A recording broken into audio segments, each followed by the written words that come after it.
इस खास प्रोग्राम में कुछ अहम इंफॉर्मेशन जनरल पब्लिक तक पहुंचाना चाहेंगे।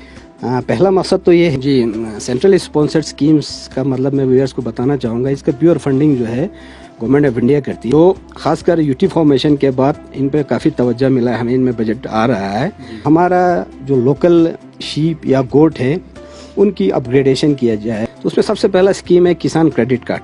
मैं आपके माध्यम से पब्लिक को ये कहना चाहता हूँ, जिस तरह आप लोगों को एग्रीकल्चर में केसीसी का ये मिलता है, सेम ये शीप हस्बेंड्री में पूरा हिंदुस्तान में है। एक ही शीप ब्रीडिंग फॉर्म है जो हमारे करगिल में खुम्बथाओं में है, दूसरा हमारा मेरिनो फॉर्म है एक द्रास में, तीसरा हमारा पश्मीना फॉर्म है। इनकी क्रॉस ब्रीडिंग के लिए लोगों में तकसीम किया जाए, जिसके पास मैक्सिमम 15 to 20 शीप्स हो या 15 to 20 गोट्स हो। एचडीसी में हमारा दूसरा स्कीम है units, establishment of units for income generation. तो उसमें तकरीबन हम 5 जानवर देते हैं एक यूनिट में। यह भी टोटली फ्री ऑफ कॉस्ट होता है। एचडीसी की एक स्कीम है, उनको एप्लीकेशन देना पड़ता है, चाहे यूनिट के लिए हो चाहे रैम के लिए हो। उसके लिए भी एप्लीकेशन मेरे पास लाने की ज़रूरत नहीं है। हमारा जो एक्सटेंशन सेंटर से ये पूरा through out district around 53 sheep extension centre, वहाँ पहुँचा दे काफ़ी है। डिटेल चाहिए वो कंसर्न JNK में कोई भी बैंक, हमारे डिस्ट्रिक्ट में जितने भी बैंक है वहाँ से भी ले सकते हैं और हमारे कंसर्न इंचार्ज से भी ले सकते हैं। टाइम पे रिपे करता है, 7% नहीं लगेगा, 3% नहीं लगेगा, 4% फिर उसके अकाउंट में आता है। स्कीम का नाम है national life stock mission. Schemes अगर आपके करगिल में कोई लेने वाला हो तो उनको दे देंगे। ये लोकल यूथ एंटरप्रेन्योर्स के लिए है जो अपना इनकम जनरेट करना चाहता हो। अब इसमें जैसे आपने बोला माइंड सेट है कि भाई हाँ 500 कैसे पालेंगे, तो इसमें गवर्नमेंट की काफ़ी सपोर्ट रहेगी। जैसे 50% सब्सिडी है, वही ही मतलब एक बहुत डिपार्टमेंट का एक गवर्नमेंट का एक assistance around 25 lakhs to 50 lakhs, 25 to 50 lakhs, yes, plus 50% subsidy. जितना मतलब प्रोजेक्ट कॉस्ट बनेगा उसका 50% गवर्नमेंट सब्सिडी देगी।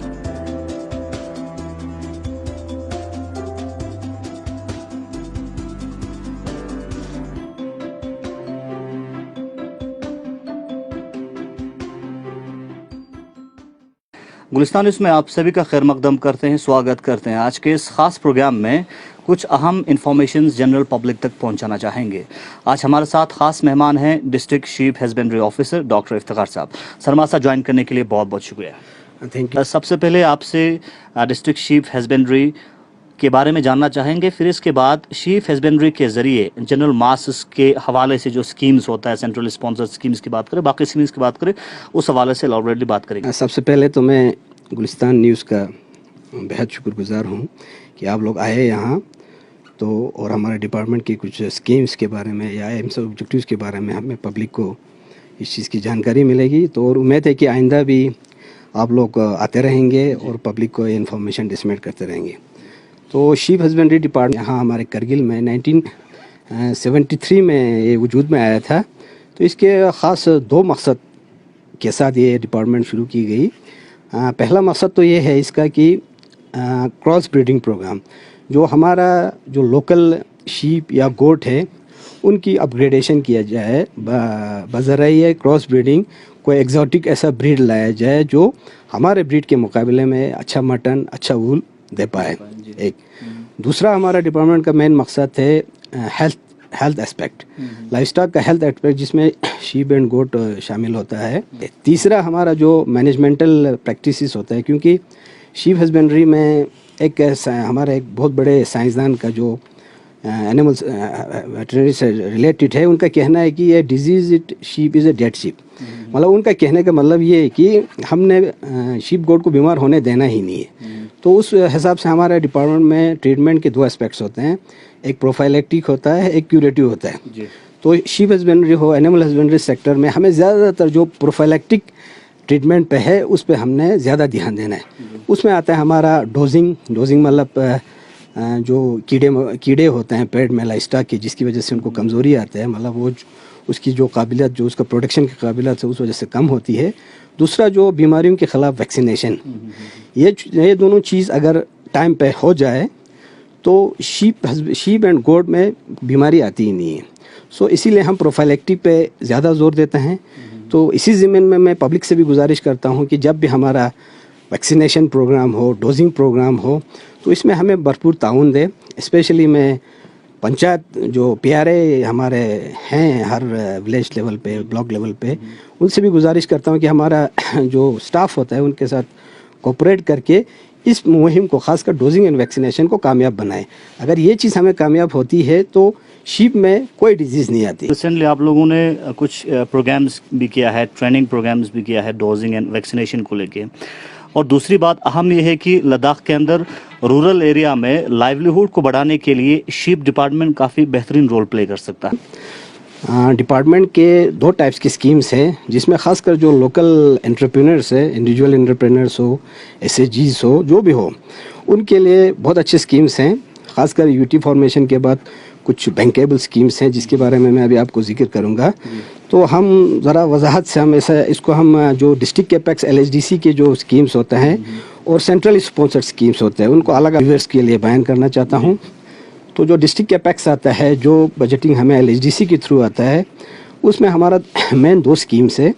एक स्कीम को हम कहते हैं provision of ram and buck. Ram buck means the male of sheep and male of goat to the small marginal farmers who have a sheep of around 10 to 15 sheep उसके पास होनी चाहिए।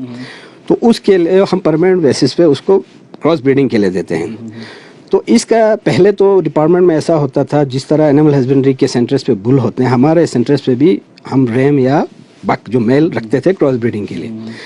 तो इसमें थोड़ा सा कमी होने की वजह से, या इसमें बजट मतलब अननेसेसरी होता था, तो लिहाजा गवर्नमेंट ने एक डिसीजन लिया कि भाई हम जो है रैम्स बक्स जो है, एक चीज़ कहना मैं भूल गया, हमारे पास इस वक्त कम से कम 4 फॉर्म्स है, sheep breeding farms and goat breeding farms. तो इन फॉर्म्स का मेन मकसद है कि वो आपको रैम बक जो स्पेशली यहाँ 3 टाइप की ब्रीडिंग है हमारे करगिल में। एक हो कराकुल शीप, जिसके बारे में आपने भी सुना होगा, ये पूरा हिंदुस्तान में एक ही शीप ब्रीडिंग फॉर्म है जो हमारे करगिल में खुम्बताओं में है। दूसरा हमारा मेरिनो फॉर्म है एक द्रास में। तीसरा हमारा पश्मीना फॉर्म है। तो इन फॉर्म्स का मेन मकसद, ये रिसर्च फॉर्म्स है और इनका मेन मकसद है कि good quality bucks ram means male sheep and male goat produce करके इनकी क्रॉस ब्रीडिंग के लिए लोगों में तकसीम किया जाए। तो इसी प्रोग्राम के तहत आप परमानेंट बेसिस पे उनको पब्लिक को दिया जाता है, जिसके पास मैक्सिमम 15 to 20 शीप्स हो या 15 to 20 गोट्स हो। तो इसका जो लिस्ट जो तैयार करना है, बेनिफिशियरी सेलेक्ट करना है, वो हम PRI से कराते हैं। PRI से करा के कंसल्टेट करके हमारा फील्ड स्टाफ का बना के फिर हम ऑनरेबल काउंसलर के पास उसका इंश्योरेंसी कर लेते हैं। वो वेट करा के फिर बाज़ाब्ता LHDC से इस चीज़ का अप्रूवल लेके हम इसका डिस्ट्रीब्यूट करते हैं। तो इसी LHDC में हमारा दूसरा स्कीम है units, establishment of units for income generation. तो उसमें तकरीबन हम 5 जानवर देते हैं एक यूनिट में, चाहे शीप हो चाहे गोट हो। यह भी टोटली फ्री ऑफ कॉस्ट होता है। LHDC की एक स्कीम है। इसका भी वही बेनिफिशियरी सिलेक्शन जो है PRI से होके काउंसलर से वेट होके LHDC अप्रूवल होने के बाद हम देते हैं।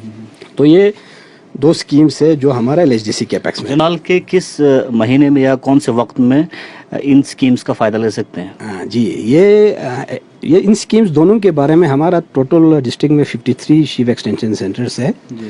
तो इन एक्सटेंशन सेंटर के थ्रू हमारा मतलब पब्लिक में ऑलरेडी हम एडवर्टाइज करते हैं हर साल कि भाई इस साल जो है इतने यूनिट्स है, इतने शीप है, इंटरेस्टेड ब्रीडर जो है अप्लाई करें। उनको एप्लीकेशन देना पड़ता है, चाहे यूनिट के लिए हो चाहे रैम के लिए हो। उसके लिए भी एप्लीकेशन मेरे पास लाने की ज़रूरत नहीं है। हमारा जो एक्सटेंशन सेंटर्स है ये पूरा through out district around 53 sheep extension centre है, वहाँ पहुँचा दे काफ़ी है। वहाँ से फिर आहिस्ता आहिस्ता हो के ये हमारे पास पहुँच जाता है। फिर उसके बाद हमारा एक टीम होती है ब्लॉक लेवल पे, वो वेरिफिकेशन के लिए जाती है कि भाई इस आदमी के पास वाकई में 15 या 20 यूज या डोज है कि नहीं। तो वो प्रॉपरली वेरिफिकेशन करने के बाद फिर वो इस पंचायत के पास जाता है। पहले डिपार्टमेंट उस चीज़ को पूरा देखती है कि वाकई में ये एलिजिबल है कि नहीं। जी, तो ख़ासकर अगर हम सेंट्रल स्पॉन्सर्ड स्कीम्स की बात करें, क्योंकि अभी सेंट्रल स्पॉन्सर्ड स्कीम्स के बहुत सारे जो कोशिश आपके डिपार्टमेंट की तरफ से देखा जा रहा है, तो किस तरह की स्कीम्स अहम स्कीम्स हैं जिन स्कीम्स के ज़रिए पब्लिक बेहतरीन तरीके से फ़ायदा ले सकते हैं? जी, सेंट्रल स्पॉन्सर्ड स्कीम्स का मतलब मैं व्यूअर्स को बताना चाहूँगा, इसका प्योर फंडिंग जो है गवर्नमेंट ऑफ इंडिया करती है, सेंट्रल गवर्नमेंट करती है। तो इसमें कुछ स्कीम्स है जो खासकर यूटी फॉर्मेशन के बाद इन पे काफ़ी तवज्जो मिला है, हमें इनमें बजट आ रहा है। तो उसमें सबसे पहला स्कीम है किसान क्रेडिट कार्ड, जिसके बारे में व्यूअर्स को भी पता है, आपने भी सुना होगा। एग्रीकल्चर डिपार्टमेंट ने आज से तकरीबन 7-8 साल, तकरीबन 10 साल हो गया उन्होंने शुरू किए हुए। तो फिर गवर्नमेंट ऑफ इंडिया को यह लगा कि नहीं जी, ये स्कीम जो है एनिमल हस्बेंड्री सेक्टर में भी होनी चाहिए। तो अब animal husbandry, sheep husbandry, poultry husbandry, जो भी वेटरनरी साइड के डिपार्टमेंट्स है वहाँ भी अब लागू हो गए। तो ये इस चीज़ का भी इंफॉर्मेशन जो है through our extension centres, through awareness programmes जो हमने विंटर में किए हैं, कुछ ब्लॉक हेडक्वार्टर्स पे किए, विलेज लेवल पे किए, तो public is well aware about it. लेकिन फिर भी मैं आपके माध्यम से पब्लिक को ये कहना चाहता हूँ, जिस तरह आप लोगों को एग्रीकल्चर में केसीसी का ये मिलता है, सेमली शीप हस्बेंड्री में। तो इस स्कीम का जो आप क्राइटेरिया हो या कोई डिटेल चाहिए, वो कंसर्न JNK में कोई भी बैंक, हमारे डिस्ट्रिक्ट में जितने भी बैंक है वहाँ से भी ले सकते हैं और हमारे कंसर्न इंचार्ज से भी ले सकते हैं। हाउएवर मैं थोड़ा मोटा मोटा मैं बता देता हूँ। इसमें हमारा 9+1 तकरीबन 10 शीप या 10 गोट, जिसमें 9 फीमेल हो 1 मेल हो, जिस किसी के पास हो वो इस लोन के लिए अप्लाई कर सकते हैं। उसको तकरीबन 1 लाख रुपया साल का मिलेगा।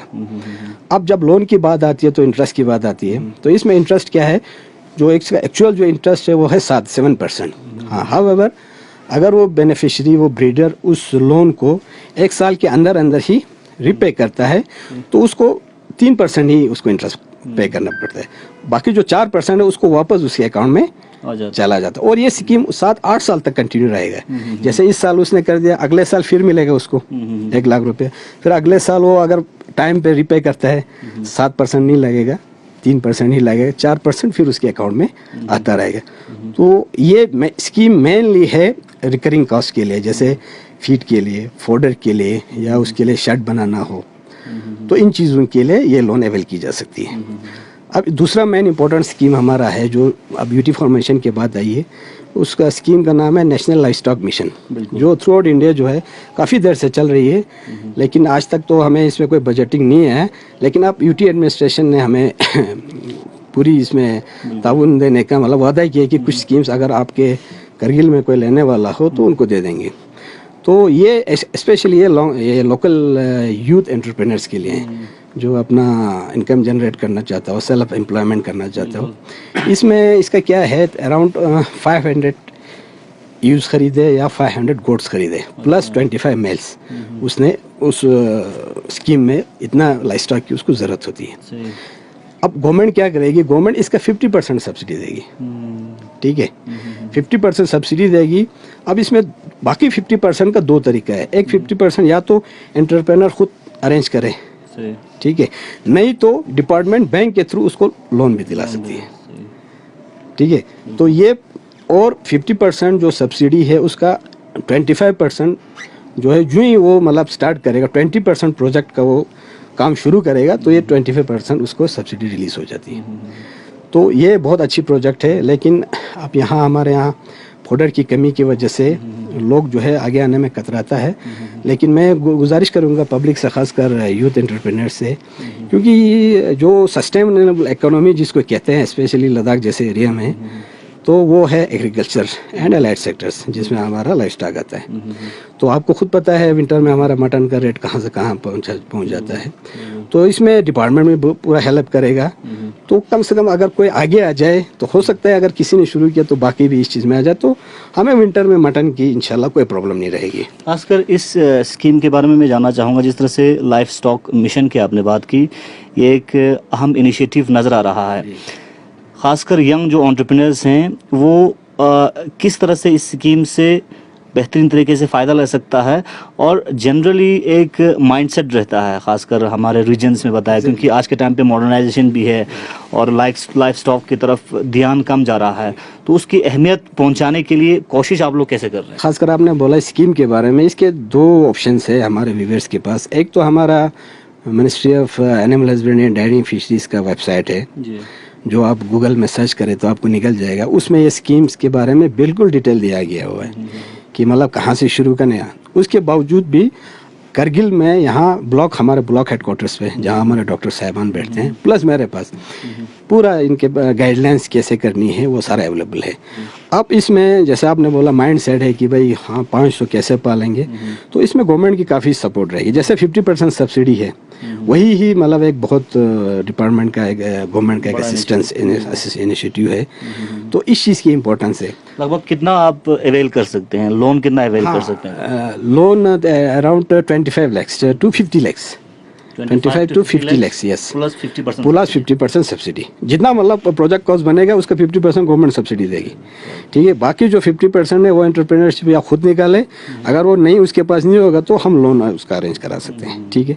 दूसरा इसमें बड़ा एडवांटेज ये है कि जब प्रोजेक्ट स्टार्ट होगा, since establishment of this project, बराबर 2 साल जो है डिपार्टमेंट का उस पर सुपरविजन रहेगा। एग्जैक्टली मीन्स उसको कभी भी किसी चीज़ के, स्पेशली हेल्थ स्टेटस में या कोई भी वेटरनरी एड या कोई मैनेजमेंटल प्रैक्टिस के बारे में या कभी डॉक्टर की ज़रूरत हो, तो 2 साल तक डिपार्टमेंट का पूरा मतलब डिपार्टमेंट की जिम्मेवारी रहेगी कि उस प्रोजेक्ट को मॉनिटर। अगर किसी यंग एंटरप्रेन्योर को इस स्कीम के बारे में जानकारी हो और करना चाहते हैं, पर्सनली आप किस तरह की आइडिया और ओपिनियन दे सकते हैं? हाँ, ये आपने बहुत अच्छा क्वेश्चन किया। तो जैसे आपने पहले भी बोला, हमारा माइंड सेट रहता है कि ये नहीं हो सकता, ये बिल्कुल हो सकता है। क्योंकि देखो हमें थोड़ा सा प्लानिंग की ज़रूरत है। प्लान करना है कि हम लाइफ स्टॉक कब लाएंगे, मतलब किस एज पे पहुंचेगा, हमारा सेल कब होगा। स्पेशली हमारी कोशिश रहनी चाहिए कि जनवरी फरवरी के बाद हमारा लाइफ स्टॉक सेल होना स्टार्ट हो जाए, ताकि उसके बाद थोड़ा सा हमें फॉडर में हो, फीड में हो, थोड़ा कमी हो जाएगी। थोड़ा हमें यूजुअली हम लाइफ स्टॉक को कम ही खिलाते हैं, मैं पब्लिक की बात कर रहा हूँ। तो उस वजह से हमें कोशिश प्लानिंग ऐसे करना है कि जनवरी एंडिंग फरवरी तक जो है हमारा सेल स्टार्ट हो जाए, ठीक है। और सितंबर, इवन अक्टूबर, नवंबर एंडिंग तक हम इसको पाशर पे आराम से खिला सकते हैं। हमें मतलब राइट फ्रॉम अप्रैल टू नवंबर हमें कुछ खिलाने की ज़रूरत नहीं है। हाँ, थोड़ा सा मुश्किलात आएगा स्टार्ट में, क्योंकि हमारा जो करगिल जो है वो ले की निस्बत या चांगथांग के निस्बत थोड़ा अलग है। हमें यहाँ स्टॉल फीडिंग काफ़ी देर रखना पड़ता है, अराउंड 6 to 7 months। तो वाइल इज इन चांगथांग वो नहीं है, उनको एक दिन का भी नहीं खिलाना पड़ता है अराउंड। तो उस वजह से थोड़ा सा ये आएंगे, लेकिन इसमें हम उनको फोडर का हो, फीड का हो, वो भी हम स्कीम्स में ले सकते हैं। जैसे फोडर का उसको प्रॉब्लम हो सकता है, हमारा हम ऐसे स्कीम्स बना रहे हैं जिसमें उसको जनरली डिपार्टमेंट की तरफ से पूरी तरह से गाइडेंस रहेगा 2 साल। एग्जैक्टली, क्योंकि हम चाहते हैं कि कोई 2-3 एंटरप्रेन्योर आगे आए जो हमारे लिए रोल मॉडल रहे बाकी पब्लिक के लिए, क्योंकि ये चीज़ आप हमारे लिए करना बहुत ज़रूरी है, स्पेशली फॉर विंटर्स। तो डिपार्टमेंट का इसमें मतलब हर मुमकिन कोशिश रहे, चाहे कल को फोडर का हो तो हम पूरी कोशिश करेंगे। हमने स्कीम्स में भी डाला है कि उसको फोडर जो है सब्सिडी पे मिले, फीड सब्सिडी में मिले। तो means department will do all it is effort कि ये कामयाब रहे ये स्कीम, क्योंकि ये बहुत अच्छी स्कीम है गवर्नमेंट होगा। क्योंकि अभी यूनियन टेरिटरी बन के लगभग 2 साल से अबव टाइम होने को हैं, तो किस तरह की चेंजेस आप खासकर शीप हस्बेंड्री डिपार्टमेंट में देखने को मिल रहा है? बजटिंग की क्या स्टेटस है? इससे पहले किस तरह की स्टेटस हुआ करता था, और आज के टाइम पे अगर इसी बजट का प्रॉपर तरीके से ग्राउंड जीरो पे यूटिलाइजेशन हो तो कितना हम सस्टेनेबल फ्यूचर के लिए आगे बढ़ सकते हैं? As well state of Jammu and Kashmir में जब हम थे तो उस वक्त जो हमें डिस्ट्रिक्ट लेवल पे जो पैसा आता था LHDC के थ्रू, तो LHDC काफ़ी कोशिश करके, खासकर जो एग्रीकल्चर एलाइड डिपार्टमेंट से उनको बढ़ावा देने की उन्होंने काफ़ी कोशिश की, उन्होंने काफ़ी सपोर्ट किया। लेकिन जो सेंट्रल स्पॉन्सर्ड स्कीम्स थे उनका ज़्यादा पहुंच लद्दाख तक नहीं थी। तो हमें मतलब इन स्कीम्स के बारे में, खासकर जो 1-2 स्कीम्स है उनका जानकारी ही नहीं थी हमें, मतलब नहीं पहुँच पाती थी।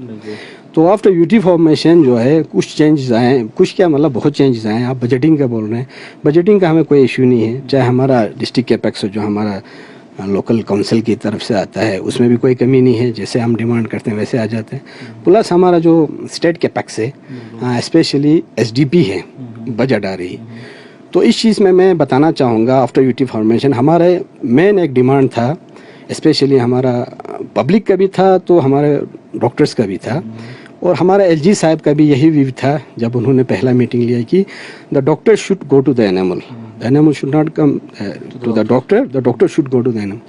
तो उसमें उन्होंने कहा कि इसमें हम क्या कर सकते हैं। तो अकॉर्डिंगली हमारे वर्दी सेक्रेटरी साहब और डायरेक्टर साहब ने हमारा एक मीटिंग की, तो जिसमें हमने कहा सर अगर हमें फील्ड मोबाइल यूनिट्स अगर मिल जाते हैं तो इस चीज़ का हम काफ़ी हद तक हम सोल्यूशन कर सकते हैं। तो अकॉर्डिंगली बजट प्रपोज हुआ स्टेट कैपेक्स में हमारे हर ब्लॉक हेडक्वार्टर पे मोबाइल वेटरनरी यूनिट्स देने की, जो माशाल्लाह आप लोगों ने भी देखा होगा, ऑनरेबल एलजी ने उनका फ्लैग ऑफ किया। तो इस वक्त पब्लिक से मैं कहना चाहता हूँ, हमारे हर ब्लॉक हेडक्वार्टर पे जो हमारा डॉक्टर साहिबान बैठे हैं उनके पास अब मोबिलिटी है। तो मैंने अपने डॉक्टर साहिबान को भी पूरा डायरेक्शन दिया हुआ है कि वो एटलीस्ट पंचायत पीआरए सरपंच का को अपना नंबर दे के रखे, तो कहीं भी कोई एग्जिजेंसी, कहीं भी कोई ज़रूरत पड़ी तो उनको फ़ोन करे, they will reach there immediately. तो इस चीज़ में मैं तो कहूँगा रिवोल्यूशन ही है। तो ये गाड़ियाँ जो है गांव-गांव तक पहुँचे। एग्जैक्टली। और एलजी साहब, ऑनरेबल एलजी का भी यही था, ड्रीम था कि the doctor must reach to the go to the patient. तो इस चीज़ को मद्देनज़र रखते हुए ये चीज़ हमने कर दी है। इससे पहले जब शीप या गोट बीमार होते थे पहले सोचना पड़ता था लेना कहाँ है। Exactly. आज के टाइम पे एक फ़ोन पे घर पहुँच बिल्कुल, मतलब आप हम कोशिश करेंगे कि हम फार्मर्स को डोर स्टेप ट्रीटमेंट दे दें। अब इस चीज़ के साथ मैं थोड़ा सा एक चीज़ जोड़ना चाहूँगा। तो यूटी एडमिनिस्ट्रेशन की कोशिश रही है कि जो अनकवर्ड विलेजेस है, जैसे हर सेक्टर में कुछ विलेज अनकवर रहता है, जैसे हेल्थ में हो, हमारे में भी बहुत सारे अनकवर्ड विलेजेस हैं। तो इसमें यूटी एडमिनिस्ट्रेशन ने एक फ़ैसला लिया जिसका वर्दी सेक्रेटरी ने ऑर्डर भी किया हुआ है, this is rationalisation of extension centres of animal and sheep husbandry. ठीक है, तो आपके माध्यम से मैं व्यूअर्स को बताना चाहूँगा, आज के बाद कोई भी सेंटर हो, अब इसमें थोड़ा सा मैं क्लियर करना चाहता हूँ। जब एसवाल जैन के स्टेट का था तो हम दो डिपार्टमेंट थे, दो डिपार्टमेंट अभी भी है, शीप हस्बेंड्री, एनिमल हस्बेंड्री। तो according to standing orders we are not allowed to treat large animals other than sheep goat, we are not suppose to treat. Exactly इसी तरह एनिमल हस्बेंड्री को भी था कि आप शीप एंड गोट या small ruminants को ट्रीटमेंट नहीं करेंगे। तो अब ऑर्डर हो चुका है रेजिग्नेशन कि अब दोनों सेंटर्स दोनों एनिमल्स को कैटर करेंगे। जैसे हम शीप गोट को ही करते हैं, आप अदर देन शीप एंड गोट को भी हम ट्रीटमेंट देंगे। किसी जगह पे एनिमल का सेंटर नहीं होगा, शीप हस्बेंड्री का सेंटर होगा, तो वहाँ के जितने भी other than sheep and goat animal सारे का ट्रीटमेंट जो है हमारा सेंटर से होगा। ये क्लियर कट इंस्ट्रक्शन है और स्ट्रिक्ट इंस्ट्रक्शन है हमारे वर्दी सेक्रेटरी का, डायरेक्टर साहब का। तो इस चीज़ का हमने रिसेंटली एक पैरावेट्स का हमने एक रिफ्रेशर कोर्स किया था, उसमें भी काफ़ी उनको ये किया कि भाई इस चीज़ पे स्ट्रिक्टली फॉलो करना है, और इस चीज़ पे स्ट्रिक्टली फॉलो हो रहा है। तो व्यूअर्स से मेरी गुजारिश यही है कि हमारे फार्मर्स से कि वो आप वो दिन गए कि भाई शीप हस्बेंड्री के पास आपको गाय का दवाई नहीं मिलेगा, तो ऐसा कुछ नहीं है। तो आप जहाँ भी एनिमल हस्बेंड्री का सेंटर नहीं हो, शीप हस्बेंड्री के सेंटर हो, वहाँ जा सकते हैं। जहाँ शीप हस्बेंड्री का नहीं हो, है ऐसे बहुत सारे जगह हैं जहाँ एक का है एक का नहीं है। तो पहले तो एसवाल जेड के स्टेट में क्लियर था भाई नहीं कर सकते, क्योंकि हमारा अपना अपना टारगेट्स होता है। Now we have received orders from UT administration की ट्रीटमेंट जो है आप दोनों जानवर का करेंगे। तो this is an important information जो मैं आपके चैनल के माध्यम से लोगों को देना चाहता हूँ। तो इसी तरह आप तो और भी अच्छा हो गया, एनिमल हस्बेंड्री के सेंटर्स भी कैटर कर रहे हैं, तो उनके पास भी दवाई अब तो मतलब बूस्टअप हो गया है, अब दवाई की इंशाल्लाह आप कमी नहीं रहेंगे। तो इस चीज़ में और एक मैं बताना चाहता हूँ सिंस यूटी फॉर्मेशन, एक तो ये हो गया मोबाइल वेटरनरी, दूसरा हमारा शेयरिंग मशीन जिससे हम ऊन काटते हैं, ऊन क्या बोलते हैं, काटते हैं, शेयर करते हैं। तो उसमें क्या होता था, पहले हमारा बजटिंग कम होने की वजह से सिर्फ हमारा ब्लॉक हेडक्वार्टर पे एक शेयरिंग सेल होता था और 2-3 मशीनें होता था। तो ये लोग हर जगह नहीं पहुंच पाता था, मीन्स ज़्यादा एरिया कवर नहीं कर पाता, क्योंकि एक सीज़न होता है अप्रैल में, जी अप्रैल में ही होना चाहिए, उसके बाद नहीं होता। फिर लोग क्या करते थे, हमारा ना पहुंचने से वो लोग अपने तरीके से सीजर से करते थे, जिससे काफ़ी लॉस होता था, यील्ड में 50% कमी आता था। तो अब यूटी फॉर्मेशन के बाद अंडर स्पेशल डेवलपमेंट पैकेज हमें बजट मिला for purchase of sharing machine. तो इस वक्त मैं आपके माध्यम से बताना चाहूँगा, हमारे हर ब्लॉक हेडक्वार्टर में जहाँ हमारे डॉक्टर साहिबान बैठे हैं वहाँ शेयरिंग मशीन हमने अवेलेबल रखा है। ठीक है, तो कोशिश की हमने थोड़ा सा अब कुछ ट्रेन शेयरर भी रखें, लेकिन आपको पता है हमारा डिपार्टमेंट में थोड़ा स्टाफ की कमी है, उस वजह से जो ही स्टाफ हमारा मतलब हमारा कैपेसिटी का आ जाएगा, हमारा प्लान है कि हर ब्लॉक हेडक्वार्टर पे एक शेयरिंग सेल ही अलग रखें, जिसमें 2 आदमी ट्रेन शेयरर हो, जो उस ब्लॉक में कहीं भी ज़रूरत पड़ता है वो चले जाएं। तो फ़िलहाल तो हमने रखा हुआ है, और इमरजेंसी में मतलब कुछ जो ट्रेन शेयरर कहीं किसी ब्लॉक में ज़रूरत पड़ता है तो हम यहीं से भेज देते हैं। तो तीसरा इसमें, हाँ, यूटी फॉर्मेशन के बाद आपने सुना होगा द्रास में जो एक एफएमडी का आउटब्रेक हुआ था लार्ज एनिमल्स में, बाद में स्मॉल एनिमल्स में ये है। तो एक्चुअली क्या होता है, जब लाइस्टाक माइग्रेट होता है कश्मीर से, तो उसके ज़रिए वो इन्फेक्शन आ जाती है। तो नॉर्मली वैक्सीनेशन करते हैं तो उसमें कोई प्रॉब्लम नहीं आता, लेकिन पता नहीं पिछले साल क्या हुआ, कुछ वजूहत से आउटब्रेक हो गई, जिसको दोनों डिपार्टमेंट मिल के, आपने भी देखा होगा, हमने कंट्रोल कर लिया। तो उसके बाद एक हमारा प्रोग्राम है national animal disease control programme करके, ये भी गवर्नमेंट ऑफ इंडिया का प्रोग्राम है। अब ये डिपार्टमेंटल स्कीम है। तो उसमें क्या है, एफएमडी वैक्सीनेशन, मास एफएमडी वैक्सीनेशन मींस लद्दाख में कोई भी एनिमल हो जिसको वैक्सीनेशन के बगैर नहीं रहा है, जो पिछले साल शुरू हुआ। तो इसी ज़मीन में अब जब वैक्सीनेशन आया तो उसका कोल्ड स्टोरेज फैसिलिटी बहुत ज़रूरी है। वैक्सीन को अगर वो बराबर टेम्परेचर अगर नहीं मिले तो वो फिर उसका एफिकेसी नहीं रहती। तो हम we are very thankful to government of India, our secretary UT administration director की हमें वो फैसिलिटी भी दी गई।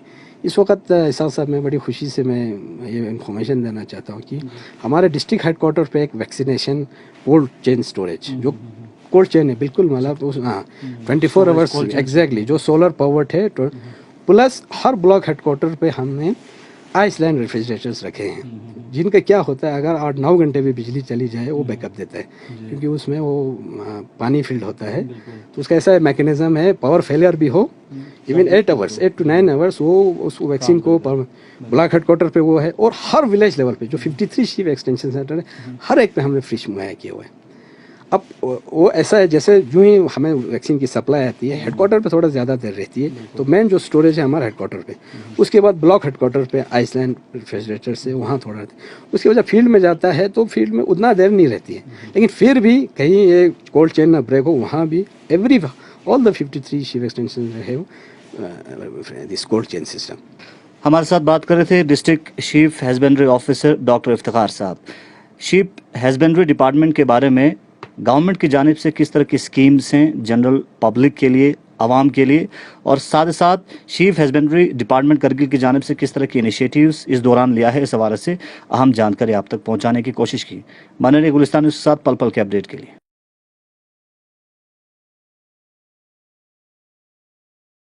ngas ngati awama yara appeal chi bachin de appeal po de fain ki dare ngati dianu drive ke yan drive man la point muhim chi dulen yot eat right yani ki sahi zan po ngatis zacha sahi zan po ngatis yara chunai base sahi zan po ngatis zacha khas kar ngatis dare ngata khyare po ngatis bazar yanu na ngatis packet yot pi zani risk po ngatis packet yot funu ngatis khot लेकिन गतिस जो सही बस इस्तामत की दी date पो सही दुआ date पो खुए गांग सका तो मिंदुआ दोन गतिस तचाव ज़रूरी दोनों यारंगा कंपनी गा कंपनी सुगर येला कंपनी पैकेट चीज़ों खोजस पो मन ज़रूरी ध्यान सोला यारा न्यूट्रिशियस जन जचस पो गा जन प्यानो गावत खास कर गति सब्जी जरना या फ्रेश वेजिटेबल जरे या बाकी चीज़ जो है वो दोनों गता दे चीज़ों निकाल गतिस ध्यान तांचा चीज़ बना गता गम्मा पता है कि सबसे अहम पो आती सेहत पॉइंट गति सेहत पो खराब छे वाजा और चिक पो कारण पोचियों चिंजर बना गतिस जन पे गतिस ध्यान खाजी गतिस तमामत मता गतिस चितो खान पो गतिस जेद गावस बसे ख्यारे पो गता जरमो हो जरा देख गता एहतियात पो गता गम्मा दिया इनकी इंगन में सब पो जन पो गतिस ताज़ा जन पो जचा निस्पाओ खास कर पैकेट में पिचीस गतिस ता से मैंने बिल्कुल बाजार में मिखोचा दोनों खास कर गतिस सुनसे फ्रू यानी ओरिजिन थुमखन फ्रू होती है रहा दोन लख्यारे पोंगातेस बाजार यानुना पैकेट योजन क्यों संगाते इस्तेमाल बात दो माने बिल्कुल ज़रूरी इनकी दे कंपनी डॉक्टर इसका तो प्रिस्क्राइब बस दे कंपनी ओरिजिन पो क्योंचा दे डबा ने क्या गतेस तचा की डेट उन सही दुआता से दोन गंगा क्यों से सही बसे गतेस यरा जना का तो हमो जना यरा का तो गतेस तास से सम से जना का तो इंशाल्लाह गतन ख्यारिक पो जरमे गतन मुब्तला छचमें